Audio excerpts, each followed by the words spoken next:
merci de votre accueil. Donc, qu'est-ce que vous voulez que je dise de ma carrière comme ça, à la résumé? C'est une carrière atypique. Enfin, j'ai eu pas mal de chance. J'ai commencé par des études scientifiques, école polytechnique, puis je suis devenu ingénieur des ponts et chaussées, mais j'ai fait une thèse de lettres. En vérité, pendant que je faisais des études d'ingénieur, j'avais fait une licence de lettres, mais comme ça, sans objet, sans but, parce que j'aimais bien la littérature, parce que j'étais un lecteur depuis mon enfance. En France, la sélection se fait largement sur les mathématiques, donc si on se débrouille en mathématiques, on aboutit à l'école polytechnique.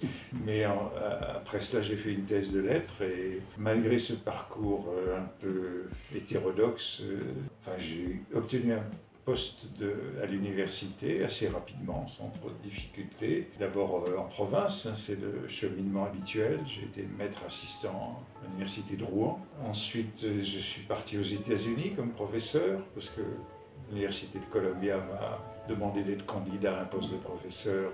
À l'époque, je travaillais surtout sur Montaigne à l'époque.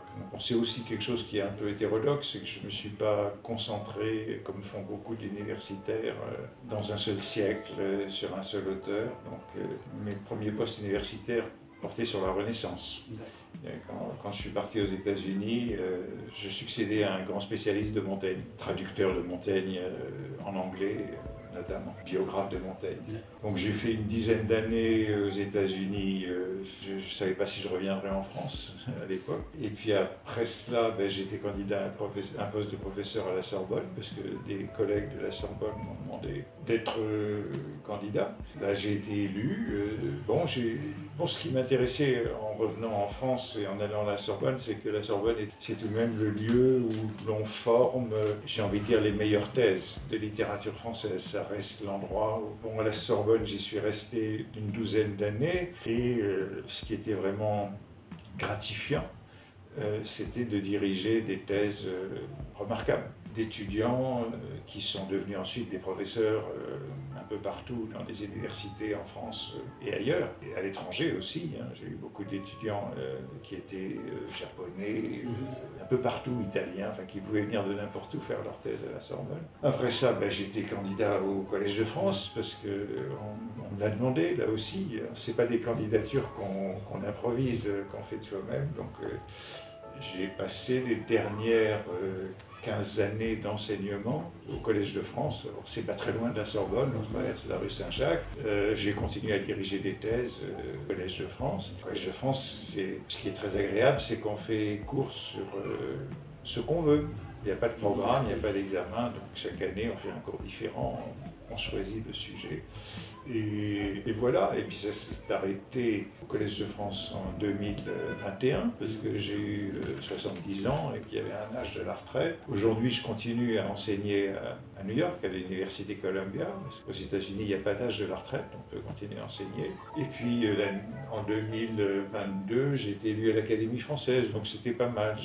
J'ai quitté le Collège de France, mais j'ai gardé une sorte de responsabilité sur la langue et la littérature française depuis cette place qu'est l'Académie française. Sur l'état de la littérature française. Oui, alors maintenant que je suis à l'Académie française, je vais avoir à être vigilant sur l'état de la langue et de la littérature française. L'Académie décerne des prix quand je serai à Paris, et j'ai une réunion pour penser au prix de littérature, et notamment de l'Académie française. Alors, la littérature française, je pense qu'elle se porte bien, qu'elle s'est toujours bien portée. Il faut rappeler qu'il y a eu 3 prix Nobel récents, Le Clésio, il y a quelques années, Modiano et Annie Ernaux, plus récemment. Il y a certaines personnes qui portent un jugement plus sceptique sur l'état de la littérature française. Moi, je pense qu'il n'y a pas de très grands écrivains tous les jours, ni tous les ans, qu'il n'y a pas un Proust ou un Gide chaque saison, et que la littérature française, dans la dernière période, et la littérature française et francophone, parce qu'il me semble que parmi les enfin, c'est ce que j'ai dit hier dans ma conférence, parmi les prix Goncourt récents, il me semble que le plus intéressant, c'est Mugar Sarr, qui est le plus ambitieux d'un point de vue littéraire par rapport aux romans qui ont été couronnés dans les années précédentes et suivantes. Il y a eu plusieurs prix Goncourt, parmi les plus, je dirais, ambitieux littérairement. Ceux qui sont les plus épais de lecture et de littérature, et même dans le cas de Sarr, de théorie littéraire. C'est quelqu'un qui est très familier de ce qui est théorie littéraire. Et ça se sent dans son livre qu'il a réfléchi. Donc, oui, la littérature française. Bon, il y a eu pendant un moment cette grande vogue de l'autofiction, mais d'une certaine façon, on en est sorti maintenant. On a retrouvé des romans qui parlent du monde, qui parlent de la vie, qui prennent des points de vue. Hein, il y en a beaucoup. Donc, depuis l'Académie française, je pense qu'on n'aura pas de mal à couronner de bons romans, mais aussi de bonne poésie. Il y a des polémiques récentes sur la poésie. N'oublions pas que la poésie aussi se défend bien.